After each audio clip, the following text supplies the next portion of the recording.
In the year 65 AD, imperial messengers arrived at a villa on the outskirts of Rome, carrying an order that left no room for reply. There was no formal accusation, no trial, only a decision already made inside the palace, delivered by men who were not there to listen, only to carry it out. The man who received that message was no ordinary figure. He had spent decades at the center of Roman power, had written about death with uncommon clarity, and had helped shape the mind of an emperor since childhood. And now, seated at the table with friends, he heard something that changed everything without needing to be explained. There is a detail that is almost never mentioned. Death did not come quickly. The body resisted, time stretched on, hours passed. And while that was happening, in a quiet villa far from the center, something continued functioning normally. In Rome, the man he had helped form still governed, without interruption, without reaction, as though that decision were already part of the natural course of things. So the question is not how Seneca died. The question is when there was no longer any turning back. Every decision Seneca made over 40 years led directly to that villa. It was not an accident. It was not bad luck. It was a sequence of choices that made sense at the time and that, taken together, built something impossible to undo. Throughout this video, each of those choices will appear in the order they happened, without skipping what is difficult and without simplifying what is contradictory. If this kind of story resonates with you, a comment or a like helps this content reach more people. And if you want to follow stories like this one, subscribe to the channel, because what comes next begins to change everything. Seneca was born around 04 BC in Córdoba, a city in the Roman province of Hispania Baetica, in what is today southern Spain. His family was wealthy, educated, and connected to the intellectual networks of the Roman elite. His father, Seneca the Elder, was a writer and rhetoric teacher, a man who spent decades studying how words work on people. That environment shaped his youngest son from the very beginning. He was taken to Rome while still young, studied philosophy, law, and oratory, and was drawn especially to Stoicism, a school of thought built on reason, self-control, and the acceptance of what cannot be changed. On the surface, it seems the perfect upbringing for a man who would never lose control. The problem is that the story of Seneca is precisely about what happens when that upbringing meets real power, and real power does not read philosophy. There is a tension that runs through this entire story and that needs to be named before we go further. Seneca spent his life writing about the dangers of ambition, about the emptiness of excessive wealth, about the importance of acting in accordance with what one believes. Those texts still exist. Anyone can read them today. The problem is that the life he lived rarely matched what those texts said. And what is most interesting is not the contradiction itself, it is that he knew it. He wrote about it. And he kept going anyway. To understand why, the story needs to begin at the beginning.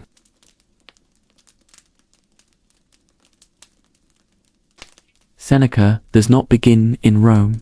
He begins on the margins of the Roman world, in Córdoba, capital of Hispania Baetica, a prosperous and administratively significant city, but a provincial one nonetheless.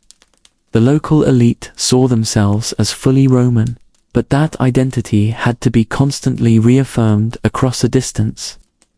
It was within that tension between belonging and needing to prove that one belonged, that Lucius Annaeus Seneca was born, probably around 04 BC, the second of 3 sons. His father was neither a general nor a senator. He was a man of words.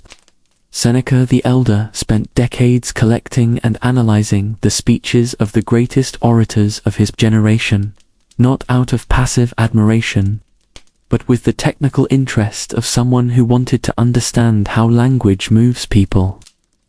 That was the atmosphere of Seneca's childhood. Not war, not direct politics. Arguments, structure, persuasion. The decision to take him to Rome came early. As a child or young teenager, he was brought to the capital, where his aunt, a woman of considerable social standing, helped position him within the networks that mattered. This is more significant than it might appear. Rome in the early 1st century AD did not reward isolation. What shaped a trajectory was who you knew, which households you frequented, under which teachers you studied. Seneca entered that world with real advantages and used them deliberately. His philosophical education was taken seriously. Among his teachers, the most significant was Attalus, a Stoic philosopher of lasting influence. Attalus taught that the mind could be trained to resist discomfort, that desire was the root of instability, and that the wise man was the one who needed least. Seneca absorbed those ideas with genuine attention. They appear decades later in his letters with a familiarity that only comes from someone who has truly internalized something.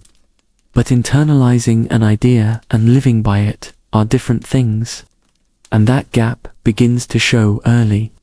He also passed through other currents of thought. Pythagoreanism attracted him for a time. He practiced vegetarianism for a while, adopted forms of bodily discipline associated with that tradition. His father intervened. The practice was seen as connected to foreign philosophical movements, potentially suspect in the eyes of Roman authorities. Seneca gave up vegetarianism. That small concession has nothing dramatic about it, but it establishes a pattern. Already in that early phase, he learned to calibrate his convictions according to what the social context required. That reflex would return in far more serious situations throughout his entire life. His health was a constant concern. He described in his writings a condition that affected his breathing, probably asthma or tuberculosis. There were periods when the climate of Rome was intolerable for him and he had to withdraw. He spent several years in Egypt, living with his aunt and her husband, a Roman prefect who governed the province. That stay gave him something most young Roman aristocrats never had: a view of how imperial power worked far from its center, at the level of provincial administration, where decisions made in Rome translated into real consequences for real populations. He observed this carefully. It would become visible in the writings he would produce decades later. When he returned to Rome and entered public life, he was already a trained orator and a thinker with texts in circulation. He began working within the legal and administrative systems that formed the foundation of a Roman political career. His reputation grew. He attracted attention in the Senate, which was both good and dangerous, depending on who was paying attention. Under Tiberius, Rome operated under growing tension. The emperor had retreated to Capri, leaving day-to-day administration in the hands of Sejanus, the prefect of the Praetorian Guard. Sejanus built power systematically, strategic alliances, calculated elimination of rivals, precise use of the paranoia that Tiberius carried with him. The Roman elite learned quickly. Being too visible was dangerous, but being too invisible was as well.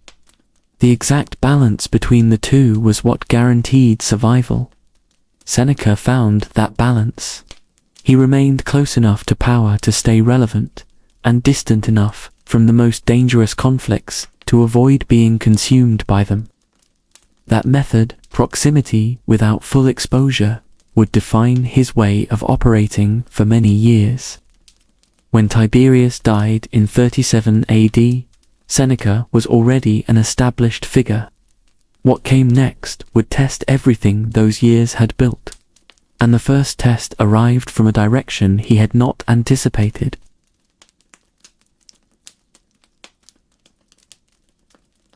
Caligula came to power amid genuine expectation.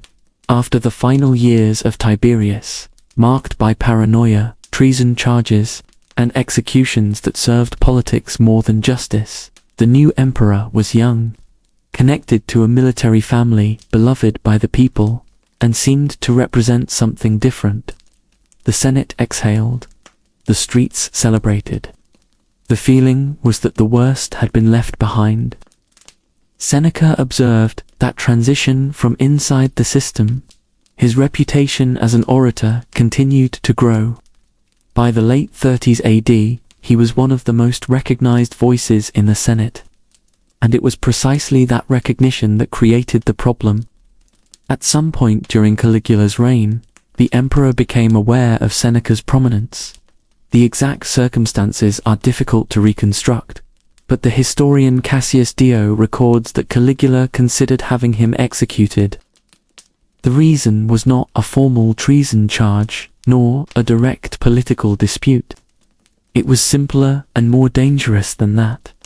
Caligula had his own sense of competition, and a man who commanded the Senate's attention with such consistency represented, in his eyes, a form of challenge. It did not need to be intentional. It only needed to be visible. What prevented the execution was an intervention, most likely from a woman in Caligula's inner circle, who suggested the following. Seneca's health was precarious enough that death would come on its own, without any imperial action required. Whether that version is entirely accurate is uncertain. Ancient sources frequently shape details to serve the narrative.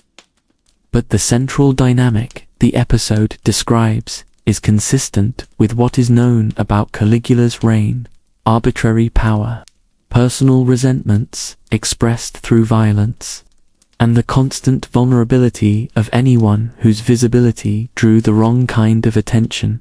Seneca survived, but surviving that changed something in the way he understood the environment around him. He had studied power as a philosophical subject.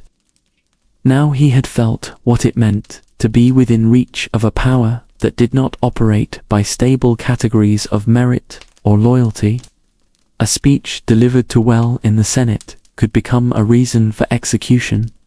That was not an abstract observation. It was information he would carry with him. The experience did not cause him to pull back entirely from public life. That was not a real option for someone of his position and ambition. But it sharpened his perception of how power worked at its highest levels. The Stoicism he had studied taught that external circumstances were beyond a person's control, that the only reliable domain was one's own judgment and response. That principle now carried concrete weight in a way that abstract study had not provided. During Caligula's reign, Seneca continued writing. His earliest philosophical works, tragedies based on Greek mythology, essays on Stoic themes, were composed and circulated during this period. The tragedies are particularly interesting historical documents. They explore tyranny, madness, and the corruption of unchecked power in ways that seem responsive to the political environment around him. Writing was not something separate from politics in Rome. A text in wide circulation was a form of public communication. The themes a writer chose said something about how he saw the world, and were sometimes the only safe way to say it. Caligula's reign ended in January of 41 AD, when he was assassinated by members of the Praetorian Guard. The conspiracy involved military officers and senators who had reached the conclusion that the situation was unsustainable. Caligula's death was not mourned by most of the Senate, but its immediate consequences were chaotic. The Guard made the succession decision before the Senate could act, presenting Claudius Caligula's uncle as the new emperor. For Seneca, the transition brought no immediate relief. The pattern that had defined his years under Caligula, visible, productive, always slightly exposed, was about to produce consequences that no oratorical skill or connection in the right households could deflect. An accusation would be brought. A decision would be made. And Seneca would find himself entirely removed from Rome, not as a punishment he could contest, but as the result of a political dynamic that had very little to do with anything he had actually done.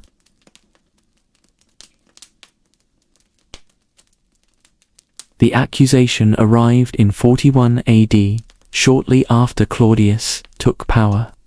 Seneca was charged with adultery with Julia Livilla, one of Caligula's sisters. The result was exile. Claudius sent him to Corsica, not a prison, but not a choice either, a controlled distance, a suspension of everything that had defined his life. Whether the accusation was true, historians have never resolved with certainty.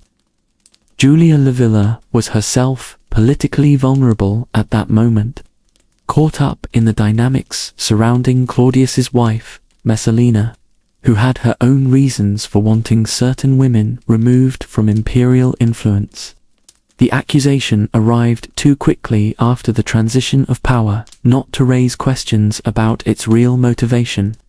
Seneca was visible, well-connected, and associated with figures who were now inconvenient. That combination, in Rome, was often sufficient. Corsica was remote, intellectually isolated. By the standards of the Roman elite, it was a significant diminishment in every sense. His access to the networks that had sustained his career was cut off. His ability to participate in the Senate, to argue cases, to publish and circulate ideas, all of it suspended. The question that arose was what a man built to operate in Rome does when Rome is removed from the equation. Seneca's answer was to write. The texts he produced during exile reveal a mind that did not stop working even when removed from its usual context. Among them, a consolation addressed to his mother, Helvia, in which he tries to frame his own exile in Stoic terms. The argument runs as follows. The true self does not depend on the place where it finds itself. A wise man carries his philosophical stability wherever he goes. Corsica has sky, earth, and the capacity for thought, just as Rome does. It is a philosophically coherent argument. It is also clearly the argument of someone who found exile difficult and was using philosophical reasoning to manage that difficulty. Those two things are not mutually exclusive. Stoicism never promised that its practitioners would feel no discomfort, only that discomfort did not need to govern behavior. But there is something revealing in the fact that Seneca needed to write that argument for himself. Principles that work on paper meet resistance when tested in practice. He was learning that under real conditions. He also produced tragedies during that period, works that continued exploring themes of power and its corruption, of characters operating in environments where normal rules did not apply. Distance from the center of power sometimes produces a clarity that proximity does not permit. A man who cannot participate in events directly begins to analyze them from the outside, and that analysis is visible in the texts he wrote. His attempts to return to Rome were unsuccessful. He wrote a letter to the freedman Polybius, a powerful administrative assistant to Claudius, praising the emperor and asking for consideration of his situation. The tone was servile in a way that many later readers found uncomfortable, especially coming from a philosopher who had written about the importance of not bowing before power out of convenience. The letter did not work, but its existence says something important. Seneca had not internalized philosophical detachment to the point of ceasing to want to go back. He wanted Rome, and he was willing to ask for it in ways that contradicted his own philosophy. The return eventually came, but not through his efforts, nor through any change in Claudius's assessment. It came through politics, specifically through a woman who had a very concrete reason for wanting a philosopher and tutor of established reputation back in the capital. Agrippina, the younger daughter of Germanicus and mother of the boy who would become Nero, had recently married Claudius. She was positioning her son for the succession and understood that a future emperor needed a formation that commanded respect. Seneca's reputation as a philosopher and orator made him the obvious candidate. His recall from Corsica was part of a political strategy that had nothing to do with his rehabilitation and everything to do with what he could offer. He returned to Rome in 49 AD after 8 years of absence. The city had changed. He had changed. And the task that awaited him was unlike anything his training had prepared him for, not in the skills it required, but in what was at stake if things went wrong.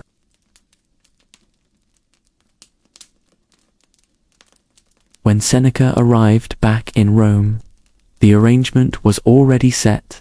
Agrippina had secured his recall and, at the same time, organized his appointment as praetor, a judicial and administrative office that formally reintegrated him into the Roman political system, with responsibilities and with proximity to the people who mattered most. His primary task was the education of Lucius Domitius Ahenobarbus, the boy who would later be known as Nero. The future emperor was around 12 years old when Seneca began working with him.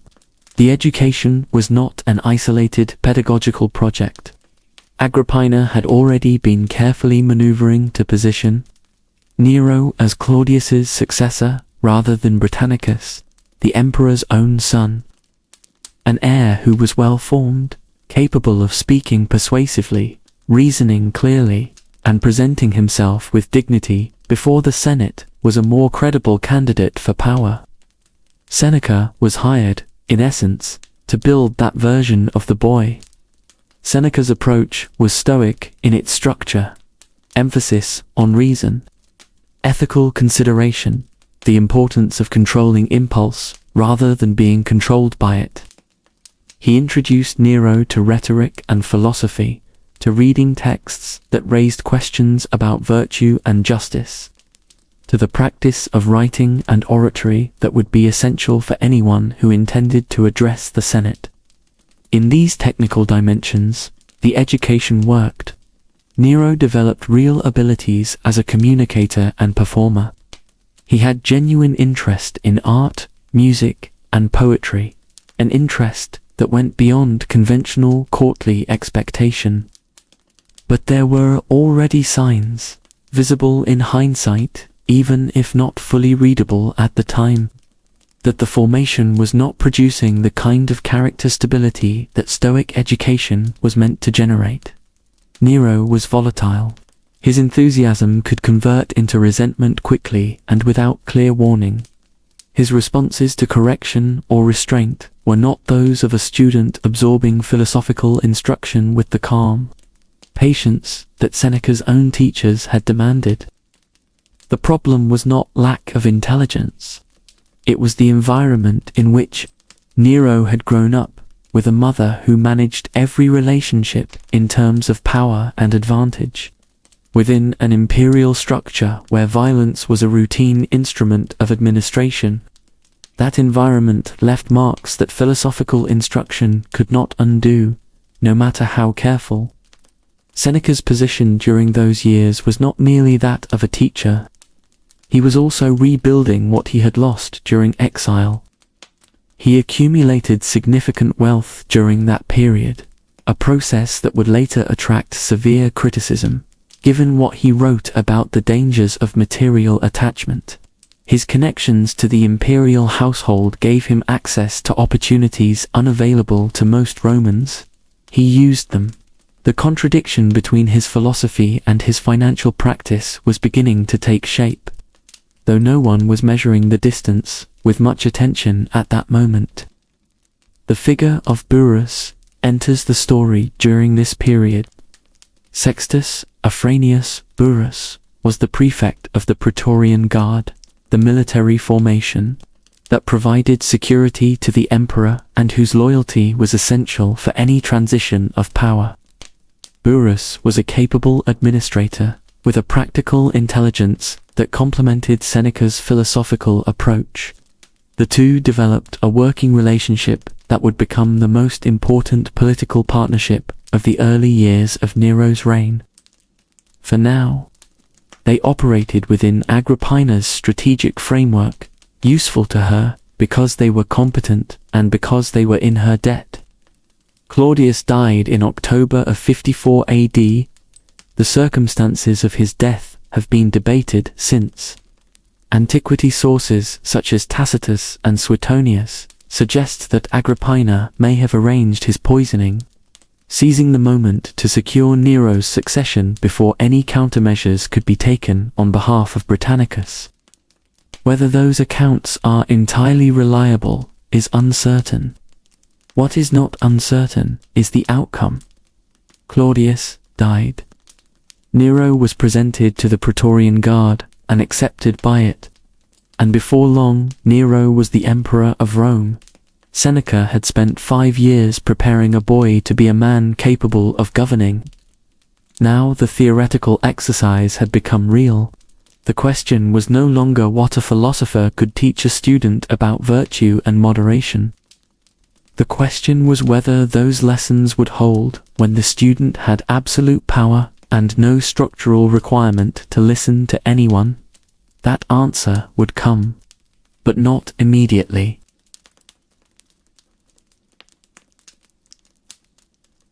The first years of Nero's reign were, by the available historical record, a period of genuine stability.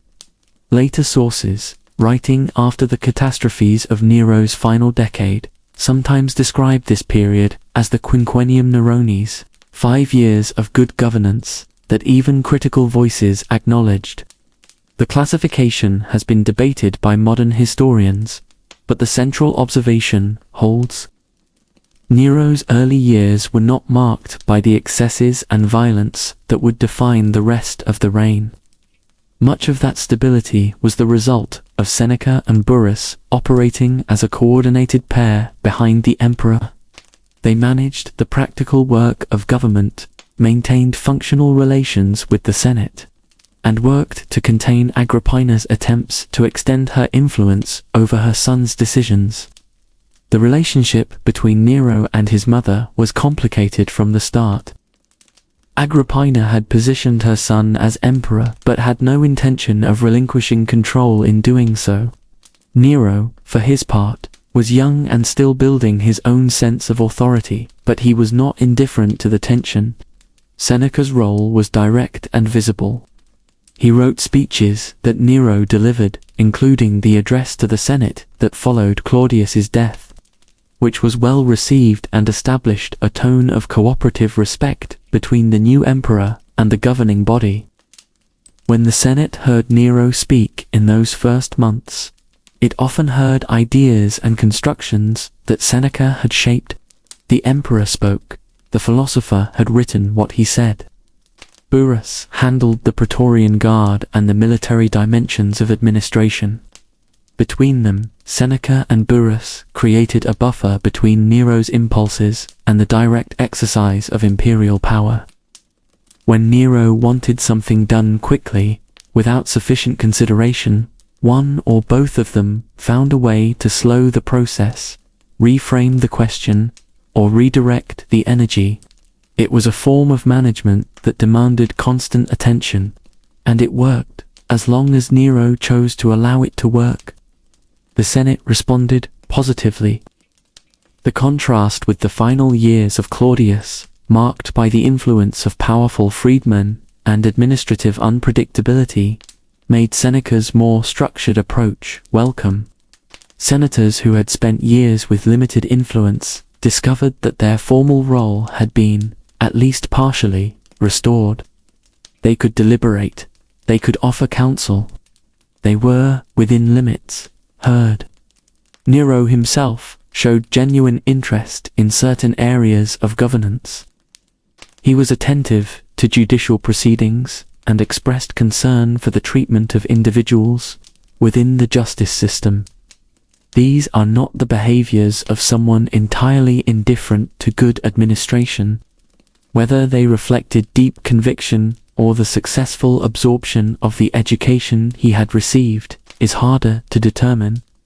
But they were real enough to create a functional government in the early years. Beneath that functional surface, however, tensions were accumulating. Agrippina did not accept her reduced role without resistance. She attempted to reassert her position through various channels, influencing military appointments, positioning herself as a co-authority in ways that went beyond what Nero was willing to allow. Seneca and Burrus worked to limit those attempts, but doing so required navigating a family dynamic in which their employer was simultaneously the son and the political adversary of the woman who had arranged both of their returns to power. Neither side of that equation was comfortable. Nero's private life was also beginning to create complications. His marriage to Octavia, Claudius's daughter, had been politically arranged and was not a relationship he found satisfying. His attention turned to other relationships, including one with a freedwoman named Octa, something that Seneca and Burrus chose not to oppose, apparently calculating that a private relationship of that kind was less dangerous than the alternatives Nero might pursue. It was a calculation of controlled damage, the kind of decision that only makes sense when it is no longer possible to trust principles to chart the way. The stability of the early years was real, but it was always conditional. It depended on Nero choosing to remain within a set of relationships and constraints that had no permanent foundation. As he grew older and more confident in his own authority, the question was not whether that balance would be disturbed. It was when, and what would replace what had been broken. Up to this point, everything seems to make sense. A philosopher, forged by adversity, back at the center of power, trying to guide an emperor with patience and calculation. Seen from the outside, it almost looks stable. Almost. What that reading leaves out is simple and dangerous. That balance was never sustained by rules or by institutions. It existed because Nero chose to maintain it. And that changes. Not all at once, not with a clear break, but gradually, in small decisions, in limits that cease to exist, in moments when Seneca still believes he can adjust the course. And that is where everything begins to slip away. Because when that kind of control depends on a single will, it only takes that will to change. And when it does, no prior strategy continues to work. What comes next does not correct anything. It only reveals how far things had already gone.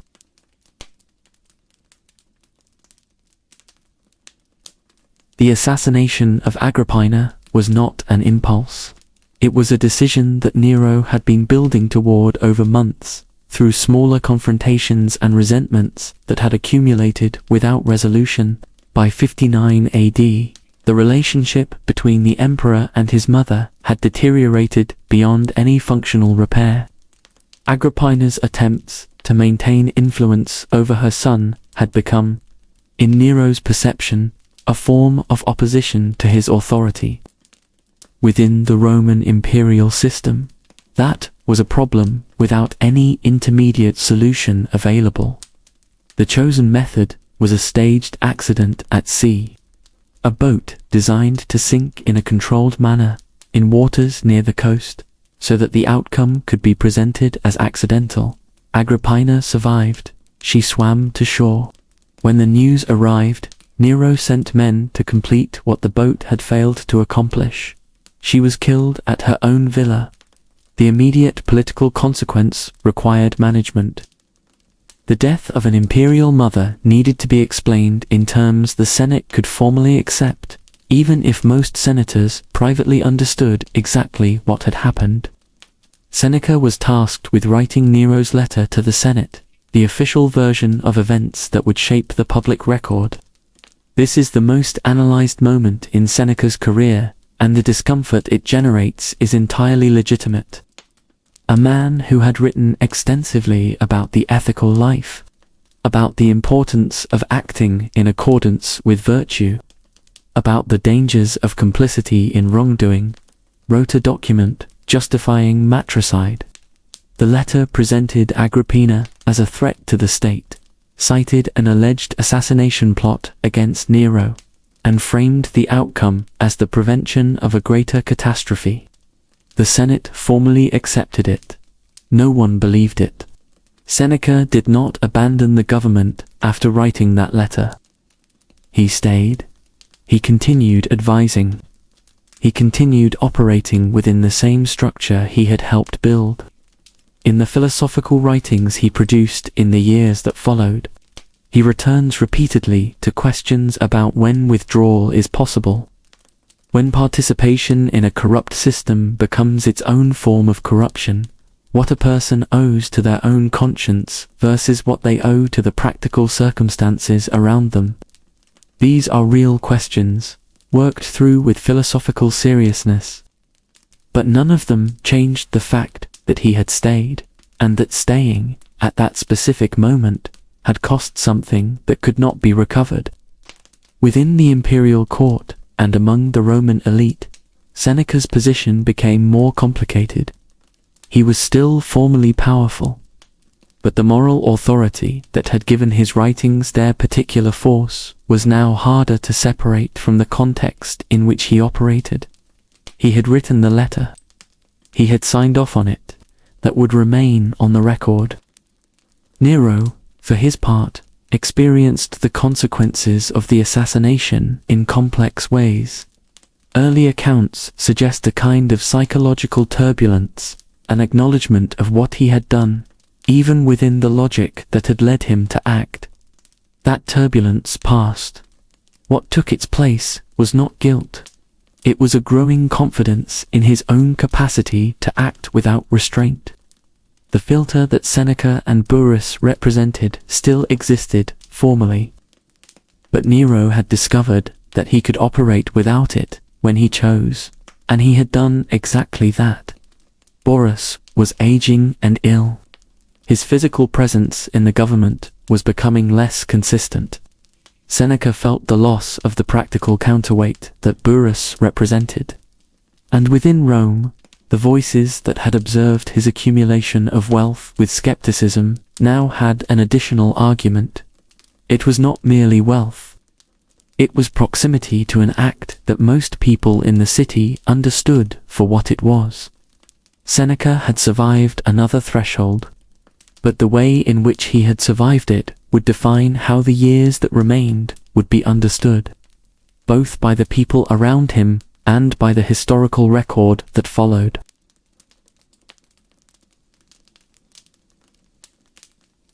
The criticism of Seneca's wealth was not new in 59 AD, but after the events surrounding Agrippina's death, it grew louder, more pointed, and harder to deflect. The basic facts were not in dispute. Seneca was extraordinarily wealthy. He owned multiple properties throughout Italy, held significant financial interests in Britain, and lived in conditions that bore little resemblance to the simplicity his philosophical texts recommended. For a man who had written that the truly free person needed almost nothing, that material attachment was a form of slavery, the contrast between his words and his circumstances was visible and available to anyone who cared to point it out. The most direct public challenge came from Publius Suilius, a senator with his own complicated history and his own reasons for animosity toward Seneca. Suilius mounted a formal attack in the Senate, raising questions about how a man who claimed to be a philosopher had accumulated such extraordinary wealth in a relatively short time during his service to the imperial household. The charge was not merely philosophical inconsistency. It carried implications about how that wealth had been obtained, about the use of proximity to power for private financial gain. Seneca's response was philosophical. He did not contest the existence of the wealth. He offered arguments about the relationship between a wise person and external goods. Drawn from the Stoic tradition, possessions are not inherently problematic as long as they do not control those who hold them. The test of wisdom is not the absence of wealth, but the capacity to hold it without being held by it. A Stoic sage can be rich without being corrupted by wealth, can lose everything without being destroyed by the loss. These were not illogical arguments. They had genuine grounding in the Stoic philosophical tradition, but they worked far more effectively in an abstract discussion than in a context where the person making them was surrounded by concrete evidence of extensive material comfort. The Senate received them with mixed responses. Suilius eventually went into exile on unrelated charges, which ended the direct public challenge, but not the underlying perception. The Roman elite had long memories for inconsistency, and the question of what Seneca's philosophy meant in practice remained present in conversations that mattered. What the period of wealth also reveals is that Seneca was not simply a distant observer of power. He was an active participant in its material rewards.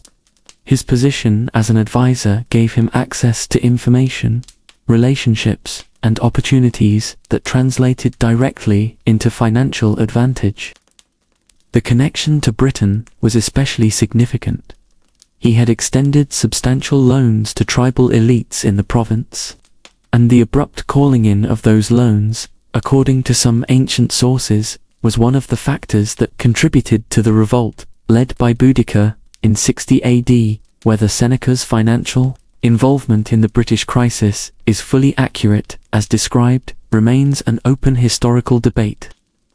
But the central point does not depend on the accuracy of every detail. His financial activities had real effects in the world, on a scale that most people would not associate with a Stoic philosopher. The Boudicca revolt resulted in the destruction of several Roman settlements, substantial military casualties, and a provincial administration crisis that took months to contain. Seneca's name was connected, by at least some sources, to part of what had provoked it. Nero, during these years, was also changing. His personal interests increasingly dominated his attention and his sense of what the imperial role meant. His passion for performance, chariot racing, music, theatrical presentation, was becoming more central and more public. The traditional Roman aristocratic structure did not easily accommodate an emperor who wanted to perform on stage before an audience. Seneca continued to navigate these tensions with skill, but the space available to him was narrowing in ways that no advisor's ability could reverse. When Burrus died in 62 AD, the loss was immediate. The partnership that had functioned as the stabilizing mechanism of the reign had lost one of its two essential members. Seneca remained, but remaining without Burrus meant operating in a fundamentally different environment, one in which the balance of forces around Nero had shifted in ways that made Seneca's position more exposed than it had ever been.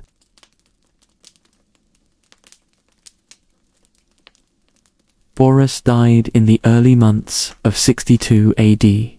The cause, according to the sources, was probably illness, although Tacitus records that rumors of poisoning circulated at the time. Those rumors reflected what Nero's court had become, an environment where natural deaths were no longer automatically assumed to be natural. Regardless of the actual cause, the political consequence was the same.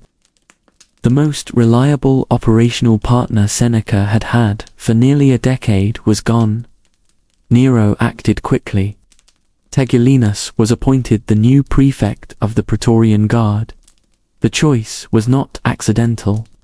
Tigellinus was not a man of administrative tradition or philosophical inclination.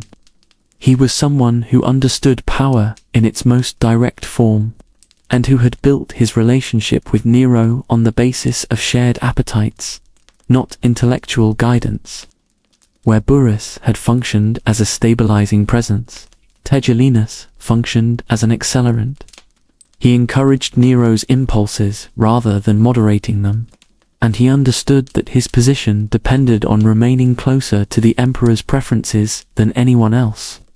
For Seneca, the arrival of Tigellinus in the role that had been an ally's created an immediate structural problem.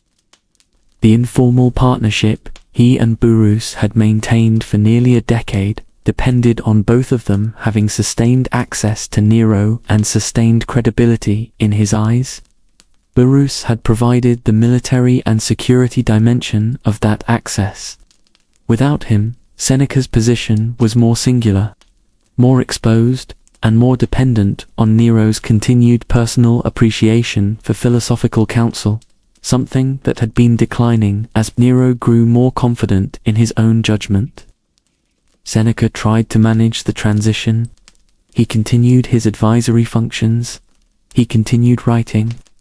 His correspondence from this period, especially the letters to his friend Lucilius, that would later be compiled as the Epistule Moralis, shows a man thinking carefully about mortality, about the proper relationship with power, about what it means to live well when circumstances are not entirely under one's control.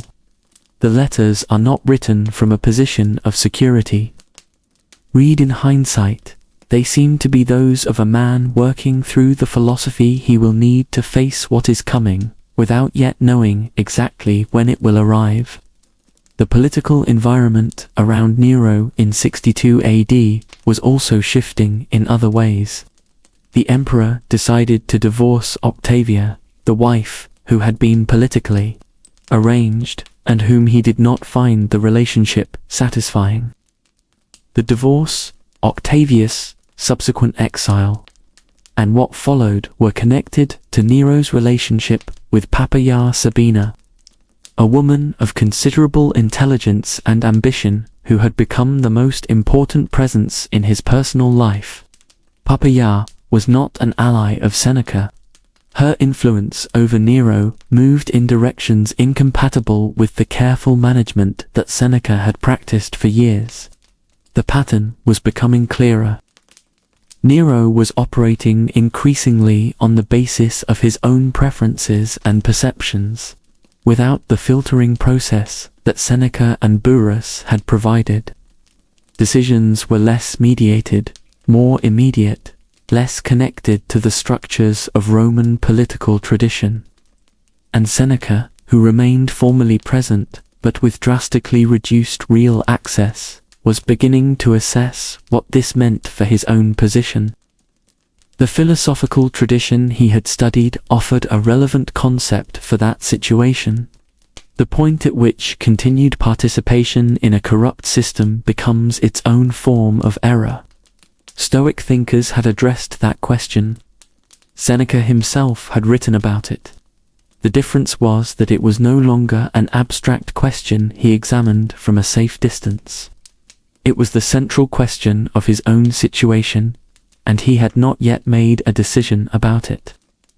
Nero, who was perceptive about the people around him in ways that did not require philosophical sophistication, could probably sense that his long-standing advisor was no longer as committed to what was happening as he had once been, and the relationship between them had never been between equals.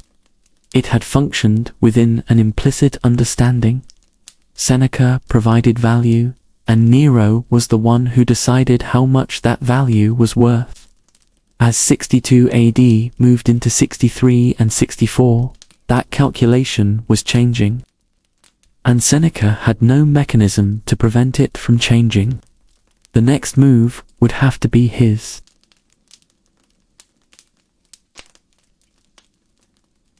The exchange between Seneca and Nero that Tacitus describes in the Annals is one of the most analyzed conversations in all of Roman historical writing. Seneca requested a private audience with the emperor and laid out his position directly. He was aging. His health was not what it had been. The responsibilities of office went beyond what he could adequately manage in his current state. He wanted to step back. He offered to return his financial assets, including properties that had been given to him through Nero's generosity, and to live simply wherever the emperor considered appropriate. The argument was carefully constructed, not to seem like a judgment.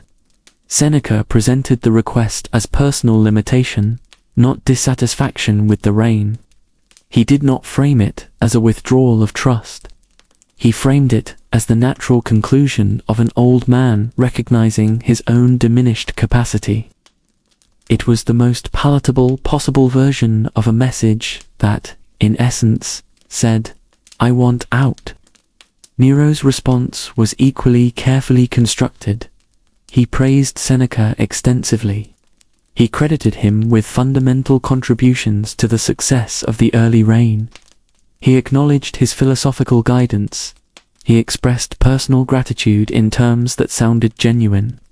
And then he refused the request. Seneca would remain in his position, Nero said, because the council was still needed, and because the empire still required his wisdom. What exactly motivated the refusal is a question the historical record does not resolve with certainty. Did Nero genuinely want Seneca present? Or did he want to keep him visible, and therefore controllable in an environment where monitoring the movements and communications of potentially problematic figures was established practice? Both interpretations are consistent with what followed, and the impossibility of distinguishing between the two was, in itself, part of the problem. After the meeting, Seneca effectively reduced his involvement without formal authorization. He spent more time at his properties outside Rome. He reduced the frequency of his appearances at court. He redirected his energy into philosophical writing, producing during those years some of the most significant texts of his career. The Natural Questions, a work examining physical phenomena through a philosophical lens, and the ongoing letters to Lucilius, represent a writer who had chosen the page as the domain where he still had full authority. The external world had closed its spaces for action. Ideas remained entirely his.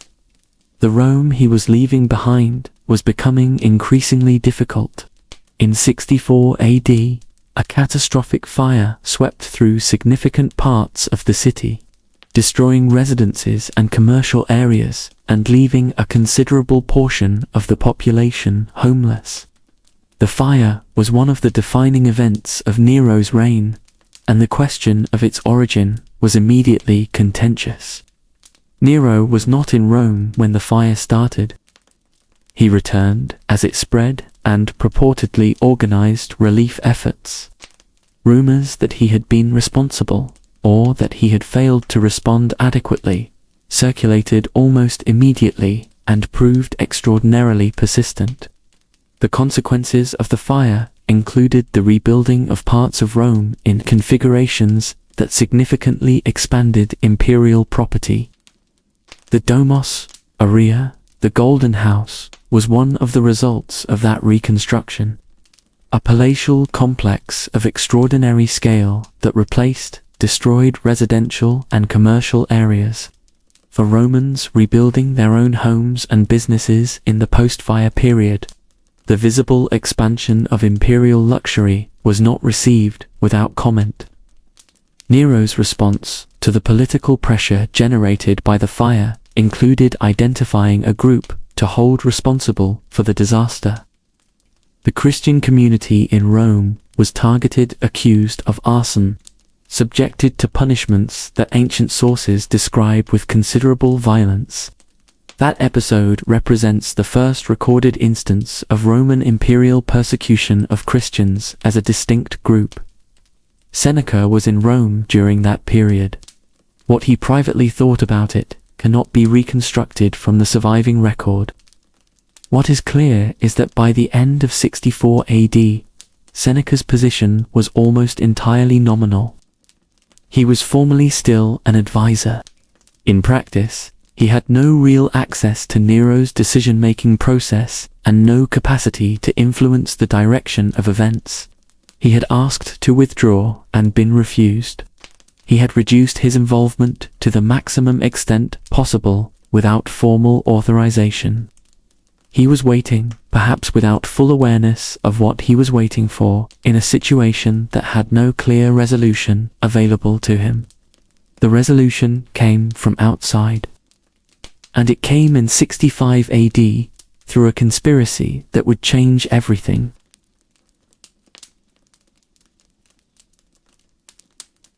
The conspiracy against Nero in 65 AD was the most significant coordinated effort to remove him that his reign produced. It involved a substantial number of participants from across Roman elite society: senators, equestrians, military officers, and members of the Praetorian Guard itself. The name it carried was that of Gaius Calpurnius Piso, a senator of aristocratic background and considerable social prestige. For the participants, Piso represented a figure around whom opposition to Nero could plausibly consolidate. He was not the leader of an alternative vision of government. He was a convergence point for people who had reached the conclusion that the situation was unsustainable. The plan involved assassinating Nero during the Festival of Ceres, at a location where security would be more manageable. The details went through several revisions as the group grew, and that growth was the problem. A conspiracy involving that many people eventually reaches someone whose commitment to the plan is weaker than their fear of the consequences of participation. The exposure came through a slave, acting on behalf of a freedwoman who had been informed of the plan by one of the members. Once Nero had information about the existence of the conspiracy, the investigation was immediate and sweeping. Interrogations produced names. Names produced more names. The circle of the accused expanded rapidly from the original participants to include people whose connection to the plan was, at best, tangential. Fear, and the specific kind of legal pressure that Roman interrogation could apply, produced testimony that was not always reliable, but always consequential. Seneca's name appeared during this process. The exact nature of his connection to the conspiracy is something historians have debated at length, without reaching a definitive answer. The ancient sources are not consistent with each other. Tacitus presents the evidence as ambiguous. Some accounts suggest that Seneca had been informed of the conspiracy and had not reported it. Others suggest more active involvement. Still others suggest he was entirely uninvolved, and that his name appeared because people being interrogated understood that including prominent figures gave more weight to their testimony and could deflect attention from themselves. What is clear is that when Nero's investigation reached Seneca, the outcome would not be determined by an assessment of the evidence. The political dynamic had already resolved itself. Seneca was associated with a period of influence that had ended years earlier. He had connections to people who were now implicated. He had, years before, attempted to withdraw from a position that Nero had refused to let him leave. He existed in the political calculation of 65 AD, as someone whose continued presence did not serve the emperor and whose removal could be framed as necessity. The conspiracy charge was the mechanism. Whether it accurately reflected Seneca's involvement was secondary to what it accomplished. There was another dimension as well. Tigellinus, the Praetorian prefect, who had replaced Burrus, and who had consistently operated as a counterweight to Seneca's influence, was central to the investigation process. His management of the interrogations and his presentation of the evidence to Nero were not neutral administrative functions. He had his own interests in who emerged from the investigation as a target. Seneca fell squarely within the category of people whose elimination served to Jalinus's position. Nero received the information and made his decision. A former military tribune named Gavius Silvanus was sent to Seneca's villa, where the philosopher was dining with his wife, Pompey Paulina, and 2 friends. Silvanus delivered the imperial message. Nero had concluded, after hearing Seneca's responses to questions about the conspiracy, that he was implicated. The instruction was the same that had been given to others within the sweeping scope of the investigation. He was to choose the manner of his death. Seneca's response, as Tacitus describes it, was composed. He turned to those present, indicated that he had known for some time that this moment was possible, and began putting his affairs in order. He asked for his will and was refused. He said farewell to his wife, who insisted on dying with him. He tried to dissuade her. When he could not, he accepted her decision with something close to respect. The philosopher who had spent decades writing about the proper relationship with death was now required to demonstrate it.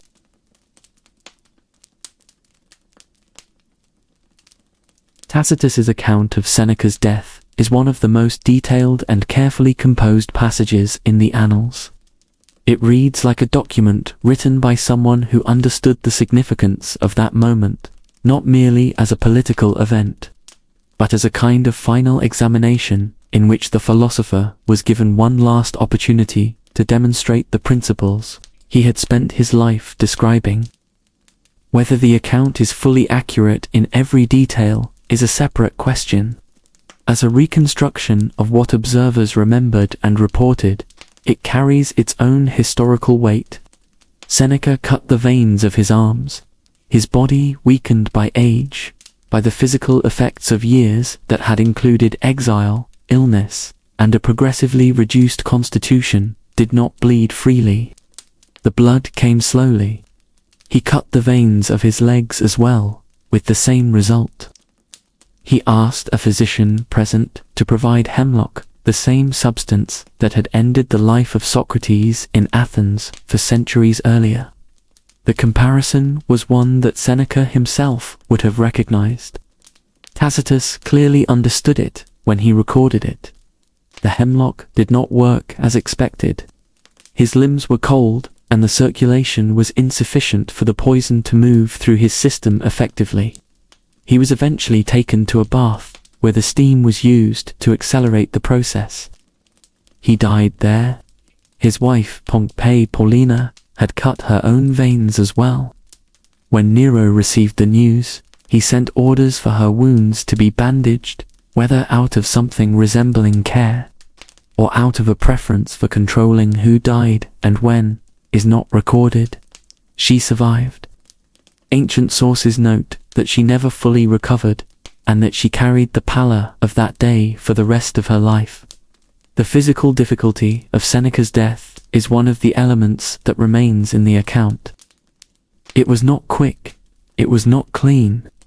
His preparation and composure did not produce the straightforward Stoic departure that his writings might have led observers to expect. The body simply did not cooperate with the philosophical program.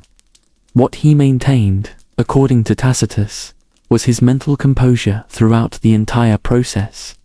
He continued speaking with friends. He dictated final thoughts when he could no longer hold a writing instrument.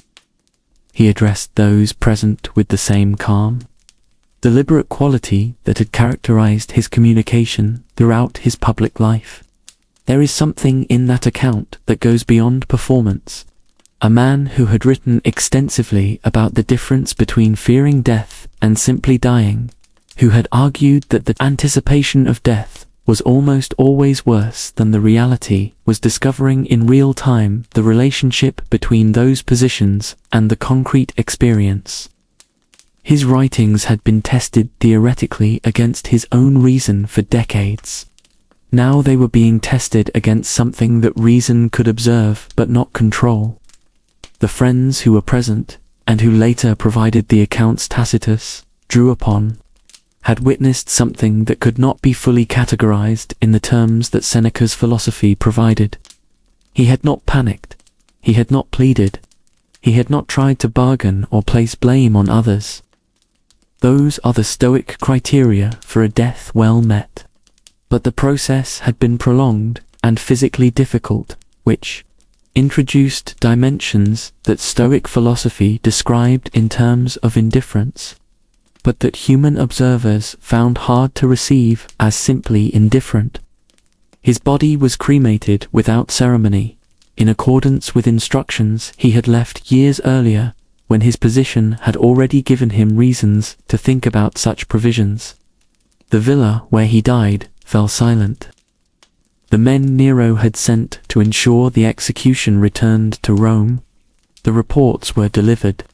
The political apparatus that had received his advisory contribution for nearly 2 decades continued to function without him, without visible pause. In the days that followed, the investigation into the Pisonian conspiracy continued. More deaths followed Seneca's. The poet Lucan, his nephew, was among them. Petronius, the author and aesthete, who had served as the arbiter of taste in Nero's court, died in a similar fashion not long after. The conspiracy had not removed Nero.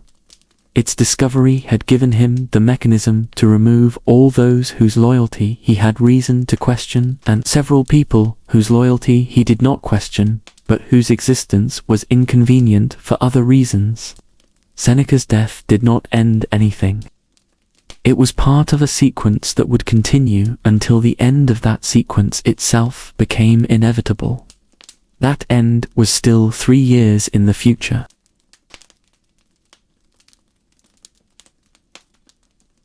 The works survived. In certain respects, that is the most important point to establish about the years following Seneca's death. The political context that had produced him ceased to exist in 65 AD. The man who carried specific influence in a specific court had been removed. But the texts he had written continued to circulate, copied, read, commented upon, in ways that would eventually make them some of the most widely transmitted documents in all of Latin literature. The Epistulae Moralis, the letters to Lucilius, are particularly significant. They cover an extraordinary range of philosophical territory: mortality, friendship, the proper use of time, the relationship between the inner life and external circumstances, the possibility of genuine freedom within a society that does not always create conditions for it. Read in many passages as the product of a mind working through its most fundamental convictions at a moment when the stakes of those convictions had become entirely real. The letters written in the final years carry a density and personal quality that his earlier, more formal works do not always achieve. The tragedies present a different kind of legacy. Their influence on later European drama, especially during the Renaissance, was substantial. Writers who knew Seneca's dramatic texts used them as models for theatrical structure, for the treatment of themes related to power and its corruption, for the exploration of characters operating at the edges of what human psychology can contain. The connection between Senecan tragedy and the work of dramatists such as Shakespeare has been extensively studied, though the nature of that influence is complex and cannot be reduced to simple borrowing. In the centuries immediately following his death, Seneca's reputation underwent significant and sometimes contradictory transformations. Early Christian writers read him with genuine admiration, finding in his moral philosophy concerns that resonated with their own. His emphasis on the inner life, on the priority of virtue over material circumstance, on the importance of measuring one's behavior against a consistent ethical standard, these themes translated well across the theological distance between Stoicism and Christianity. A later tradition, clearly apocryphal, developed around the idea that Seneca had been in contact with the Apostle Paul. The letters supposedly exchanged between them are today understood as later fabrications. But their existence testifies to the seriousness with which early Christian readers took Seneca as a moral authority, which is, in itself, revealing about the reach of his influence. The most complicated dimension of the legacy is the one that cannot be separated from the biographical record. Every era that has engaged seriously with Seneca has had to account for the gap between his declared principles and his documented conduct. The wealth accumulated during a career of philosophical instruction about moderation, the letter written after Agrippina's assassination, the years of service to a government producing outcomes incompatible with his stated values, the request for withdrawal made late and refused. These are not details that any single interpretation can resolve satisfactorily. What they produce, in the most careful historical engagements with Seneca, is a picture of the limits of philosophical formation when placed in direct contact with structural power. Philosophy, for Seneca, was not ornamental. He took it seriously as a guide for life and invested decades both studying and articulating its implications. But the imperial context in which he operated created pressures and incentives that his philosophy could not neutralize. He stayed. He compromised. He found reasons, some philosophically legitimate, others harder to defend, to continue participating in a system whose trajectory he had reason to question. Historians and philosophers have debated for centuries whether Seneca was a hypocrite, a pragmatist, an imprisoned idealist, or something that resists any one of those labels individually. The most honest answer is probably that he was a complex human being operating in an extraordinarily difficult environment, and that the combination of his philosophical commitments and his biographical choices produced a life that cannot be entirely honored nor entirely condemned without losing something important about what it actually was. What remains, nearly 2 millennia later, is the writing, the thought, the accumulated reflection of a mind that took seriously the question of how to live, and discovered that question was harder to answer in practice than in theory. That difficulty, and the honest engagement with it, is the reason the texts have continued to matter. The removal of Seneca had immediate and concrete effects. Without him, Nero's government lost its last significant internal counterweight. Tigellinus consolidated influence without moderation of any kind. The Senate lost a figure who, whatever his compromises, had maintained some functional connection between imperial decision-making and the tradition of Roman governance. The remaining years of the reign produced what they produced: expanded persecution, financial instability, the political consequences of the Great Fire, and finally a military revolt that ended Nero's reign in 68. Seneca's influence, imperfect as it was, had held certain thresholds longer than they would otherwise have held. Seneca's life does not offer a clean lesson. It offers something more useful, a detailed record of what happens when serious philosophical commitment meets the real weight of power. He understood the dangers of power better than almost anyone of his generation, and spent 40 years operating within its structures anyway. He wrote about freedom while advising an emperor. He taught moderation while accumulating wealth. He stayed when withdrawal was the more honest choice. And in the end, he died as philosophy demanded, with composure, without panic, on his own terms within a situation that was no longer his. If this kind of historical narrative, structured, unhurried, and honest about complexity, is what you are looking for, following the channel is the simplest way to keep having access to it. New stories are published regularly, each built to the same standard. The next one is already waiting.